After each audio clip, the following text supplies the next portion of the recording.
Did you hear? It's all over the news. People are going insane. What? What is it? The local market downtown has been providing an excess amount of cigarettes.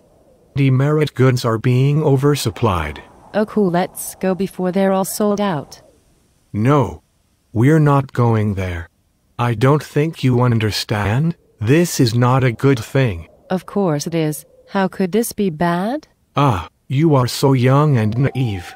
Cigarettes are one of the most common examples of demerit goods. You do know what those are, right? Of course I do. Demerit goods are products that the government thinks are harmful to the consumers and to society in general. That's right. So anything like alcohol, hard drugs and even child pornography is considered a demerit good. A lot of the times they are addictive, which means that for a lot of people they become an essential need. Which makes the demand for them very high. Yes, I know that. But what's wrong with buying cigarettes if it's cheaper? The problem is not that the cigarettes are cheap, it's the fact that they are being oversupplied. It's leading to a market failure. Oh yeah, I heard about this.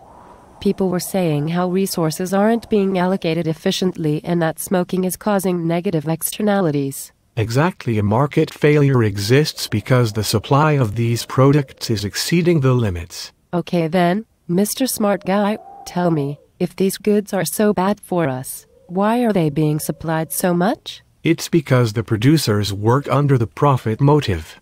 This means that if they see that a good has a high demand, several different companies will continue to try to produce as much of that product as they possibly can. Oh, so by supplying too much, the producers are creating an unstable environment in the market.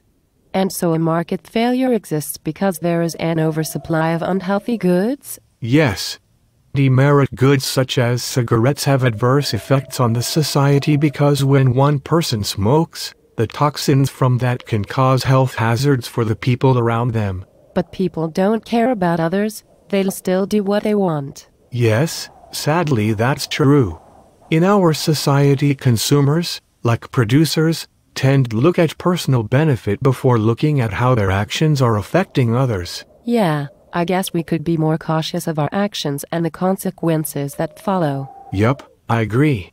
You know, I heard that the government will soon be taking action to stop the oversupply of the cigarettes. Oh no, does that mean that they're going to completely cut off the supply? No. I don't think anything drastic like that is going to happen. Since these goods have such a high demand, banning them would lead to the risk of black markets forming and several businesses going bankrupt. Yeah, and not to mention how much hate the government would get. But this doesn't mean that the government won't do anything. An oversupply of demerit goods still exists, and so they will try and reduce the supply. How? How will they possibly do that without causing riots? Most probably by taxing.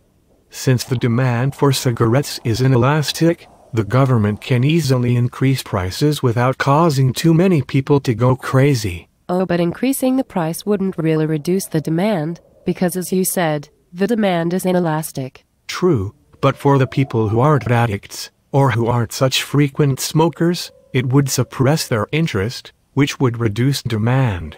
Oh, that's cool. So the government not only reduces demand, but they can also gain profit from the people who are still willing to buy the cigarettes. You know, after much consideration, I think I might give up smoking. That's great news. What made you change your mind? I don't know. I guess I finally want to try and look past my personal desires and do something to help make our society a healthier place. That's quite inspiring. Haha, okay, now let's go and get something to eat. All this talking has made me hungry.